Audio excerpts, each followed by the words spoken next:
গঙ্গা ভাঙনে ক্ষতিগ্রস্তদের ঘর নির্মাণে আর্থিক সহায়তা শামশেরগঞ্জ ব্লক প্রশাসনের। গঙ্গা ভাঙনে ঘরবাড়ি হারানো পরিবারগুলোর পাশে দাঁড়াতে শামশেরগঞ্জ ব্লক প্রশাসন 1,20,000 টাকার আর্থিক সহযোগিতা প্রদান করেছে। শুক্রবার শামশেরগঞ্জ বিডিও অফিস প্রাঙ্গণে 290 জন ক্ষতিগ্রস্ত মানুষের হাতে এই সাহায্য তুলে দেওয়া হয়।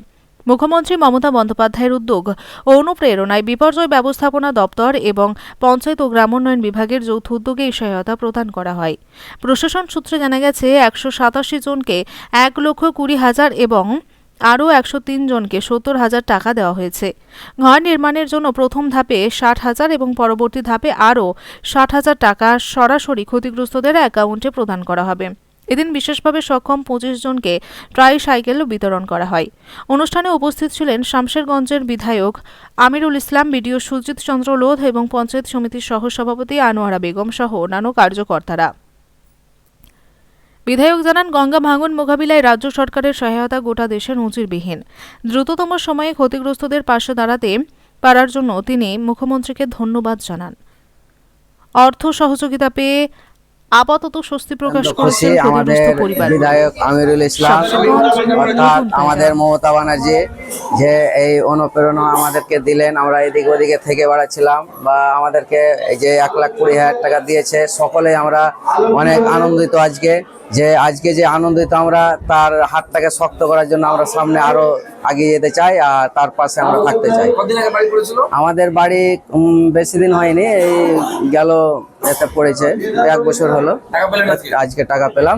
আমাদের বিধায়ক আমিরুল ইসলাম আমাদের হাতে চেক তুলে দিল আজকে। হ্যাঁ, আমাদের খুব খুশি আমরা সকলে। জাহাঙ্গীর, উত্তর চাচন্ড। যারা ছিল তাদের হাতে আজকে আর্থিক সহযোগিতা তুলে দেওয়া হলো, কি বলবেন?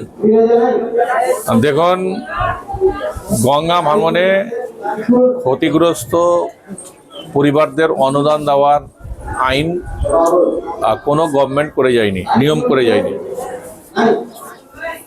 বন্যায় ক্ষতিগ্রস্ত হলে অনুদান পায়, অন্য কোনো কারণে হলে ক্ষতিগ্রস্ত পায়, ক্ষতিপূরণ পায়।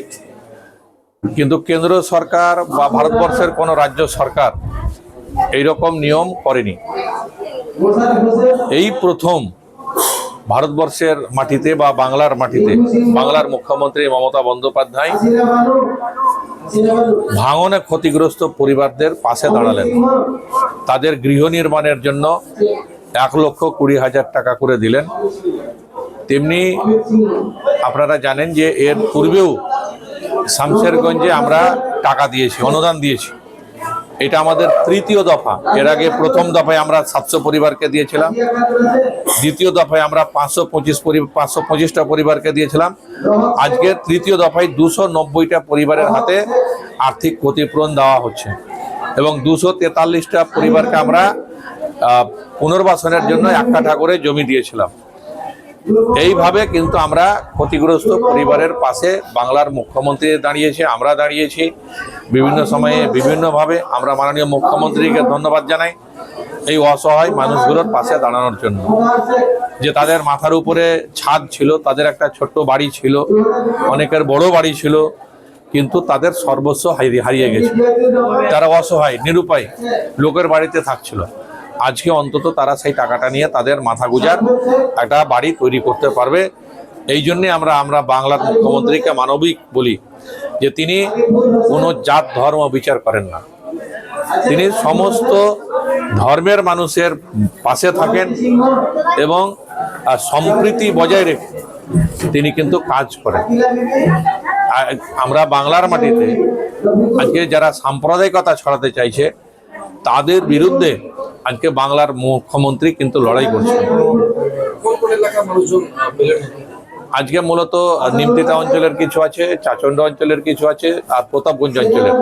এর আগে আমরা নিমতিতা অঞ্চলের দিয়েছি, প্রতাপগঞ্জ অঞ্চলের দিয়েছি, চাচন্ড অঞ্চলের দিয়েছি, বগদনগরের কিছু ছিল, তিনপাকুড়িয়া অঞ্চলের কিছু ছিল। অর্থাৎ যেখানেই ভাঙনে ক্ষতিগ্রস্ত হয়েছে সেই তাদের যে নাম ছিল, তালিকা তৈরি হয়েছিল সেই সময়, তাদের ধরে। এবং এটা গত অক্টোবর মাসে যাদের ভাঙন হয়েছে তাদেরও কিন্তু আজকে আমরা টাকা দিতে পারলাম।